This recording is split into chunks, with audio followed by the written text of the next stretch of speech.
जय हिंद दोस्तों, आपका स्वागत है अपने प्यारे से YouTube channel real education class 10th में। मैं आशा करता हूं दोस्तों आप सभी अच्छे होंगे और अपना पढ़ाई अच्छे से कर रहे होंगे। दोस्तों हम लोग कल के वीडियो में जाने थे मानव नेत्र के बारे में। इसका हम लोग पार्ट नंबर 1 किए थे, बट आज हम लोग क्या करेंगे, पार्ट 2 को डिस्कशन करेंगे। जो हम लोग का क्लास छूटा था, आधा आधा क्लास तो पार्ट 1 में हो गया था, आधा क्लास पार्ट 2 में हम लोग देखेंगे। इसको इंग्लिश में बोलते हैं ह्यूमन आइज। मानव नेत्र के बारे में हम फुल जानकारी करेंगे। आज पूरा जानकारी हो जाएगा मानव नेत्र के बारे में हम लोग को। दोस्तों ये सबसे आसान भाषा में है हम लोग के पास, सबसे आसान भाषा में बताया जाएगा। इससे आसान भाषा में आपको कहीं भी नहीं देखने को मिलेगा। तो आपसे निवेदन है कि इस वीडियो को शुरू से अंत तक जरूर से देखिए और साथ ही अपने दोस्तों के पास भी शेयर कीजिए, शेयर कर दीजिए, जिससे कि आप सभी के दोस्त भी बोर्ड एग्जाम में 450 प्लस ला सके। जो भी टारगेट हम लोग को अचीव करना है, कैसे भी उसके लिए दिन रात मेहनत करेंगे और अपने जो टारगेट है 450 प्लस का, उसको अचीव करेंगे हम लोग। दोस्तों आपसे निवेदन है कि इस वीडियो को लाइक कर दीजिए और साथ में अगर आप चैनल पर नए हो तो चैनल को भी सब्सक्राइब कर दीजिए और अपने दोस्तों के पास भी शेयर कीजिए जल्दी जल्दी से।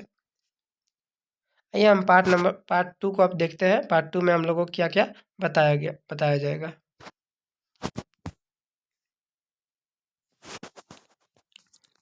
ये पीडीएफ है जो मानव नेतृत्व रंग बिरंगा संसार। इसका देखिए हम लोग क्या क्या कर लिए हैं। ये क्वेश्चन कर लिए मानव नेत्र के बारे में, फिर मानव नेत्र के भाग को भी देख लिए हैं। दृष्टि पटल ये भी पढ़े थे हम लोग। दृष्टि पटल, रक्त पटल, कॉर्निया, आइरिस, पुतली, ये सब की चीज़ों को पढ़ लिए हैं। फिर आगे था हम लोग को नेत्र लेंस, नेत्रोद, कच्चापद्रव, रेटिना, पीत बिंदु, अंध बिंदु। फिर नेत्र के कार्य भी पढ़े थे ना हम लोग। नेत्र का कार्य क्या होता है, देखने को किसी भी वस्तु को।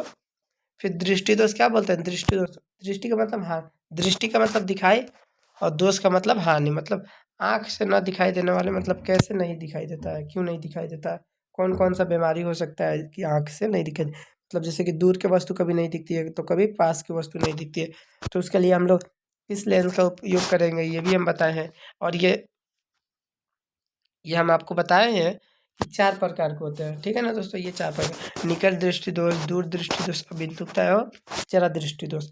इसमें देखिए निकट दृष्टि दोष में दूर का वस्तु ना दिखना। निकट दृष्टि में निकट का वस्तु दिखेगा पर दूर का नहीं दिखेगा, ये उल्टा होता है, ठीक है ना दोस्तों। और फिर ऐसे निकट दृष्टि दोष के कारण, उपचार, ऐसे सबको लाइन बाई लाइन हम लोग एक्सप्लेन कर दिए थे हम लोग। चलिए तो अभी हम लोग पढ़ेंगे वर्धनता के पास, ठीक है ना दोस्तों।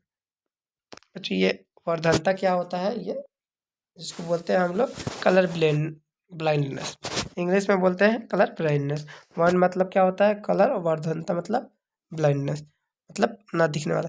एक ऐसी घटना जिसके मानव नेत्र के रेटिना में कुछ शंकु नहीं पाए जाते हैं, जिसके कारण कुछ रंगों को नहीं देख पाते। देखिए दोस्तों, मानव नेत्र में कोई ऐसा मतलब कलर ब्लाइंडनेस आ जाता है जिससे कि हम किसी कलर को क्या नहीं देख पाते हैं। जैसे कि लाल कलर होगा तो उसको नहीं, बैगनी होगा तो उसको थोड़ा अलग कलर डिस्पैच हो जाता है, कलर डिफरेंट दिखाई देता है। उसी को क्या बोलते हैं हम लोग, कलर ब्लाइंडनेस। फिर है वायुमंडलीय अपवर्तन। वायुमंडलीय अपवर्तन में सभी तापमान एक समान नहीं होता है। देखिए वायुमंडल में तापमान हमेशा एक समान नहीं होता है, कभी गर्म कभी ठंडा कभी हवा, मतलब अलग अलग तापमान हर जगह होता रहता है। जैसे वायुमंडल में प्रकाश से किरण एक माध्यम से दूसरे माध्यम में प्रवेश करती है, इसी की वजह से क्या होता है, वायुमंडल में प्रकाश की किरण एक माध्यम से दूसरे माध्यम में जाती है। तो वायुमंडल में इस प्रकार का अपवर्तन हो जाता है। तो वायुमंडलीय में होने वाले इस अपवर्तन को वायुमंडलीय अपवर्तन कहते हैं। देखिए दोस्तों, वायु में देखिए, जो ये वायुमंडल हो गया, ये आकाश हो गया, यहाँ पे एक जैसा ये बराबर बराबर नहीं रहता है ऐसे, ठीक है ना। कभी ऐसे कम तो कभी ज़्यादा, कम ज़्यादा ऐसे होता रहता है। तो इससे क्या होता है, प्रकाश का जो किरण होती है एक दिशा से दूसरे दिशा में से प्रवेश करती रहती है। तो इसी घटना को हम लोग क्या बोलते हैं, वायुमंडलीय अपवर्तन बोलते हैं। वायुमंडलीय अपवर्तन के कारण होने वाली घटनाएं, देखिए वायुमंडल अपवर्तन के कारण कौन कौन सी घटनाएं होती है। तो देखिए सबसे पहले है आपका सूर्य का मतलब तारों का टिमटिमाना। देखिए दोस्तों, जो तारा टिमटिमाते हैं रात को हम लोग देखते हैं ना, तारों का टिमटिमाना, वो क्या वायुमंडलीय अपवर्तन के कारण कभी उसका लाइट कम होता है तो कभी ज़्यादा, मतलब वो कभी चमकता है तो कभी धुंधला दिखाई देता है। फिर देखा अग्रिम सूर्योदय। अग्रिम सूर्योदय मतलब सूर्य का कम दिखना। फिर निलंबित सूर्यास्त, निलंबित कर मतलब थोड़ा सा। फिर गर्म हवा ऊपर उठना, गर्म हवा क्या होता है, ऊपर उठने लगता है। ये सब क्या होते हैं, वायुमंडलीय अपवर्तन के कारण ही होते हैं। अब हम लोग देखेंगे तारे का टिमटिमाना। आखिर तारे क्यों टिमटिमाते हैं दोस्तों, ये भी तो एक क्वेश्चन होता है ना, बन सकता है ना कि तारे क्यों टिमटिमाते हैं। तो आज हम लोग जानेंगे इस वीडियो में भी तारे क्यों टिमटिमाते हैं। देखिए, तारों का टिमटिमाना, जब हम तारों को देखते हैं तो उसकी चमक बढ़ती रहती है। इसे तारों का टिमटिमाना कहते हैं। जब हम तारों को देखते हैं, स्टार, देखिए ये क्या होता है, ये स्टार हो गया। इसको देखते हैं तो कभी इसकी लाइट ऊपर मतलब बढ़ती है तो कभी इसकी लाइट घटती है। इसी को हम क्या बोलते हैं, तारे का टिमटिमाना। मतलब तारे क्या हो रहे हैं, टिमटिमा रहे हैं। तारों को प्रकाश का लगभग बिंदु स्रोत समझा जाता है। प्रकाश का क्या बिंदु स्रोत समझा जाता है, तारों का समझा जा सकता है। जबकि चंद्रमा व ग्रह विस्तृत पिंड जैसा होता है। जबकि चंद्रमा और ग्रह क्या होते हैं, नहीं टिमटिमाते, एक जगह होते हैं। इसलिए चंद्रमा या ग्रह आती हुई किरणें में वायुमंडलीय बढ़घट के कारण हुआ थोड़ा विचलन मालूम नहीं पड़ता है। इसलिए चंद्रमा तथा ग्रह टिमटिमाते हुए प्रतीत नहीं होते।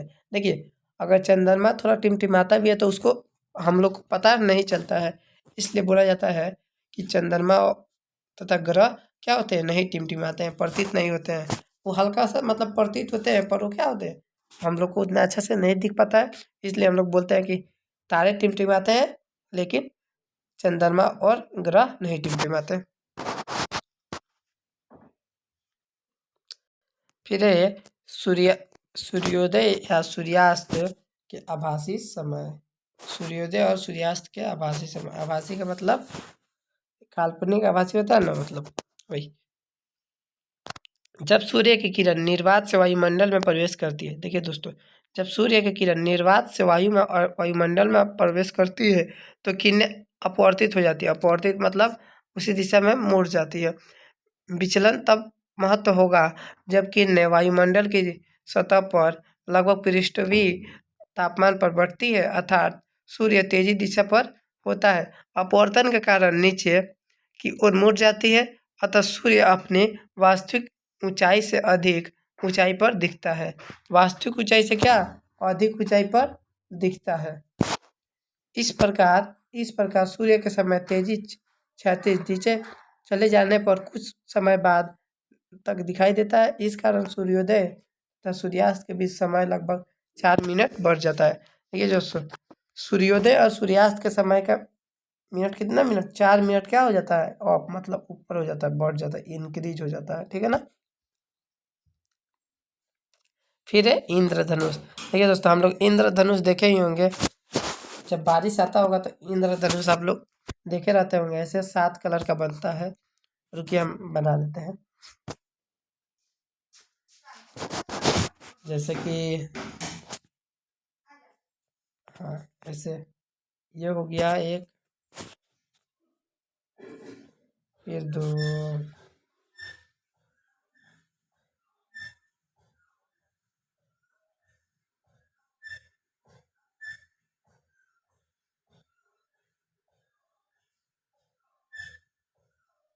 ऐसे क्या होता है, मतलब इंद्रधनुष लगभग बना रहता है।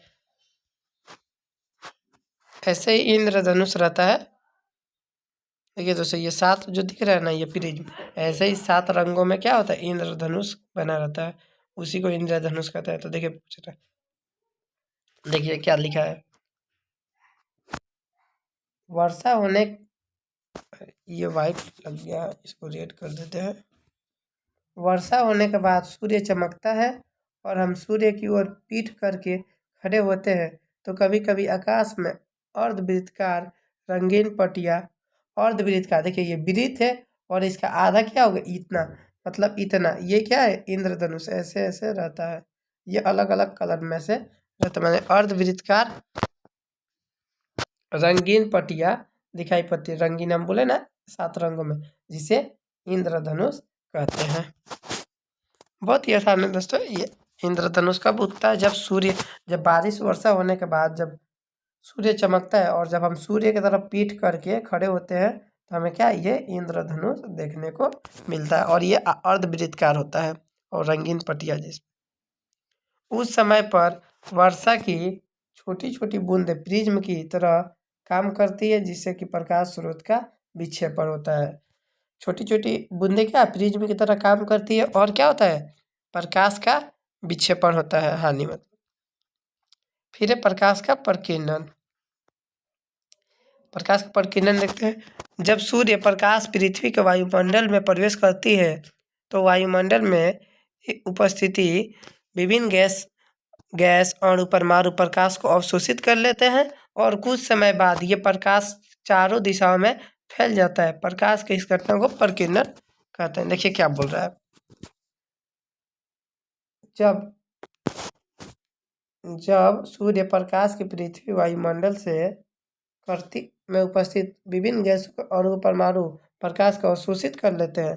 जब अणु परमाणु और गैस को अवशोषित कर लेते हैं और कुछ समय के बाद ये चारों दिशाओं में फैल जाते हैं। अवशोषित करके कुछ समय के बाद चारों दिशाओं में फैल जाते हैं तो उसको क्या करते हैं? प्रकाश का प्रकीर्णन कहते हैं। इस घटना को प्रकाश का प्रकीर्णन कहते हैं।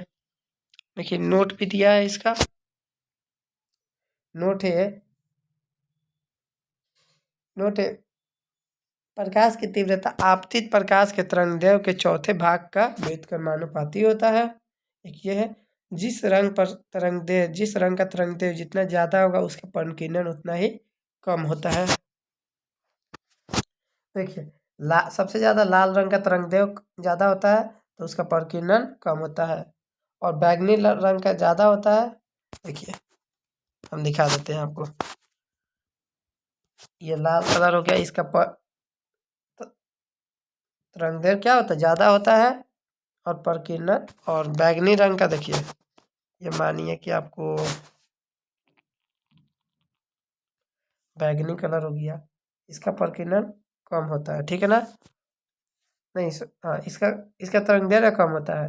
हाँ, इसका प्रकीर्णन ज़्यादा होता है तो फिर लाल रंग का तरंगदैर्घ्य नहीं, इसका प्रकीर्णन ज़्यादा होता है तो लाल रंग का प्रकीर्णन कम होता है।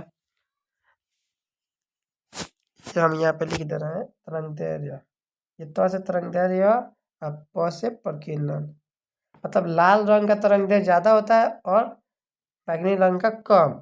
इधर देखिए बैगनी रंग का प्रकीर्णन ज़्यादा होता है तो लाल रंग का प्रकीर्णन कम होता है। यही समझना है आपको। अब ये टिंडल प्रभाव। टिंडल प्रभाव किसे कहते हैं? देखिए टिंडल प्रभाव, जब कोलाइडीय कण प्रकाश की प्रकीर्णन को दर्शाते हैं तो इस घटना को टिंडल प्रभाव कहते हैं। जब कोलाइडीय कण जो होते हैं वो प्रकाश के प्रकीर्णन को क्या करते हैं? दर्शाते हैं, बताते हैं। तो इस घटना को क्या कहते हैं हम लोग? टिंडल प्रभाव कहते हैं।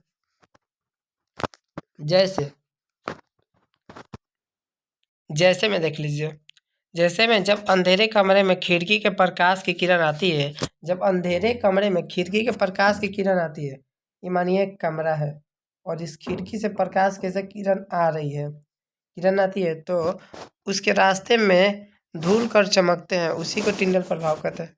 तो फिर क्या होता है ऐसे प्रकाश? देखिए दोस्तों शुरू से बता दे रहा है।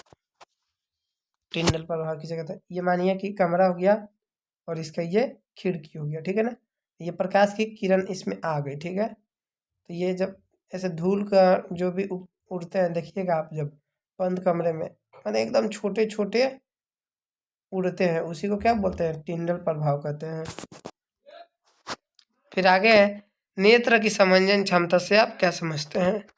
नेत्र की समंजन क्षमता, जब नेत्र अनंत पर स्थित वस्तुओं को देखती है तो नेत्र पर गिरने वाली समानांतर किरणें नेत्र लेंस द्वारा रेटिना पर गिरती है। देखिए दोस्तों,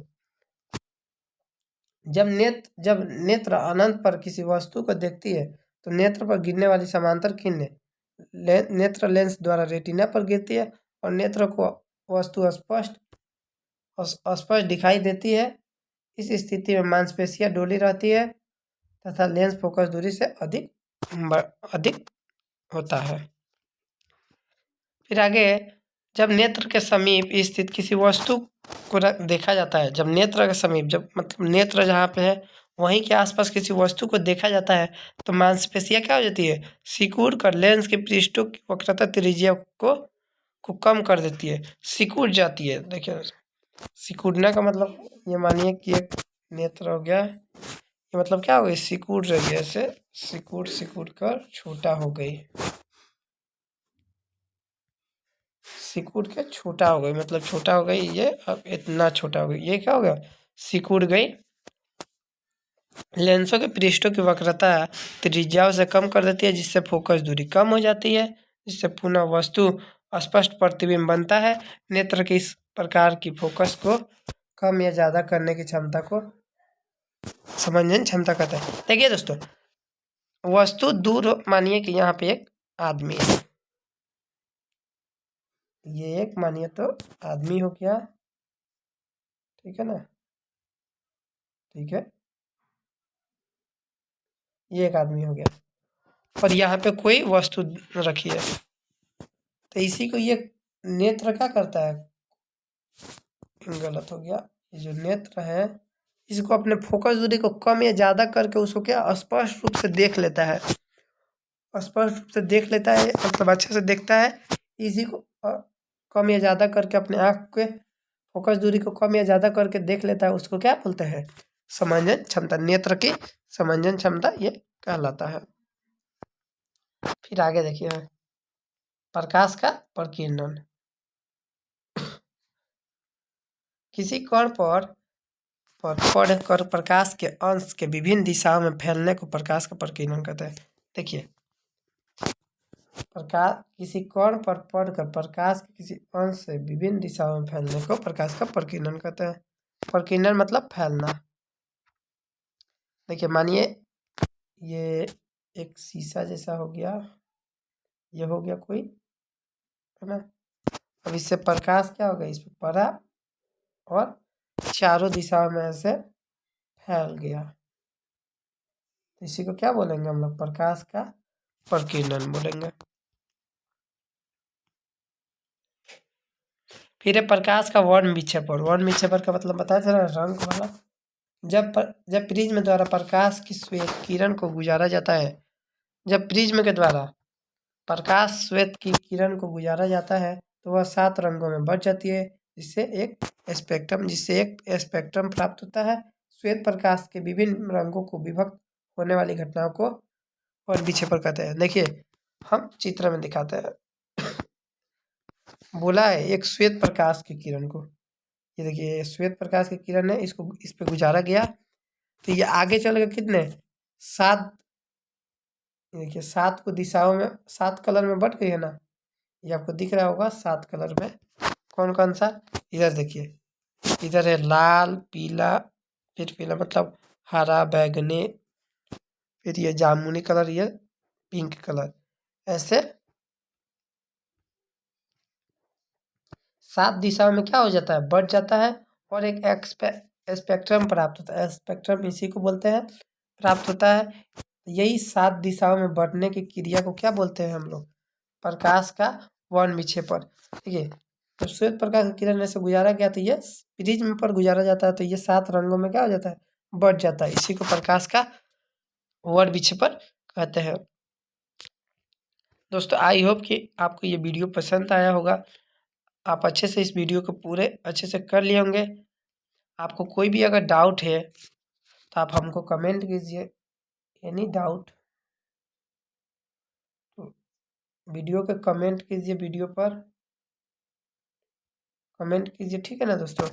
कमेंट करके हमको बताइए कि हाँ सर, हमको ये प्रॉब्लम है, हमको ये समझ में नहीं आ रहा है, हम आपको उसी टाइम आपका रिप्लाई करेंगे और आपको पूरा डाउट क्लियर कर देंगे। डाउट को क्या, नो डाउट, नो डाउट, ठीक है ना दोस्तों, नो डाउट, इसको पूरा क्लियर कर देंगे, हटा देंगे। मानव नेत्र, ये दोस्तों मानव नेत्र के बारे में हम लोग जान गए, कौन सा भाग कहाँ होता है, कैसे क्या होता है मानव नेत्र। अब आगे वाले क्लास में हम लोग क्या करेंगे, इसका मानव नेत्र का क्या करेंगे, ऑब्जेक्टिव क्वेश्चन को कर लेंगे।